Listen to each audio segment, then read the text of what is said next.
But the Hollies version, which is the one everybody always learns, is in the key of G. And there are a bunch of YouTube lessons on this song, and they all teach the Hollies version, which is in the key of G.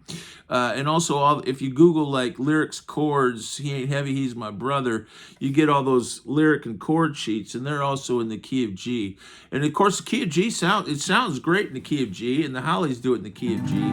But let me just show you, it's in a really hard key to sing. Let's try it a little bit in the key of G. We'll see what we come up with.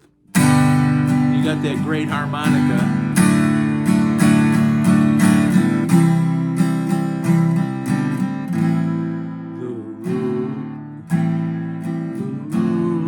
See, it's high right away.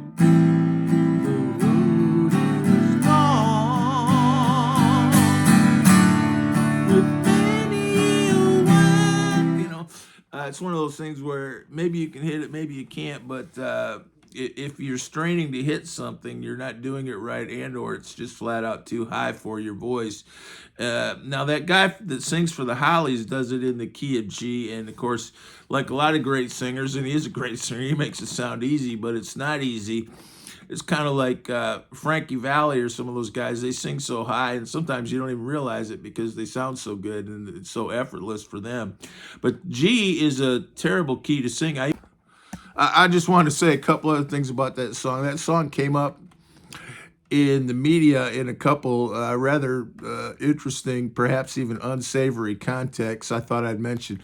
One of them was Whitey Bulger and his brother Billy Bulger. Now, you might know Whitey Bulger was one of the great criminal masterminds of the late 20th century, you know, right up with Michael Corleone. I don't know that much about him, but he had like organized crime, all these murders. You could, it's kind of like The Godfather. A lot of the people he murdered, I don't know, but anyway, but he was one of the top 10. He was one of the top 10 most wanted men in the nation. You know, sometimes when people say they think I've seen me before, I always say, well, I hope you're not referring to the post office. I think I dropped out of the top 10.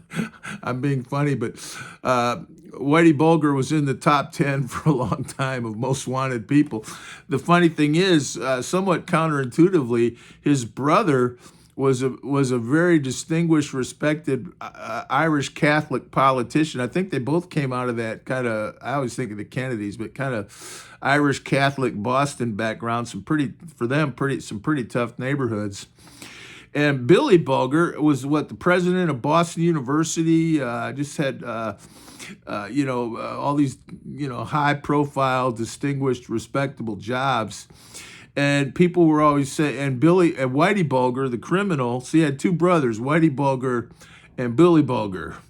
And Whitey was on the run for years and no one knew where he was. But Billy Bulger apparently had a phone call conversation or two with Whitey and was never completely helpful with the authorities. I don't think he ever covered for his brother, was complicit or anything, but and he would always say, I love my brother very much.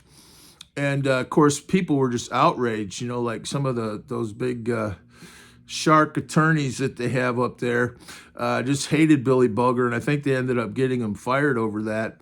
But he never turned his back on his brother. I think he was, when they finally caught Whitey Bulger, Billy Bulger, who was shamed for his association with his brother. He went to court to be there with his brother.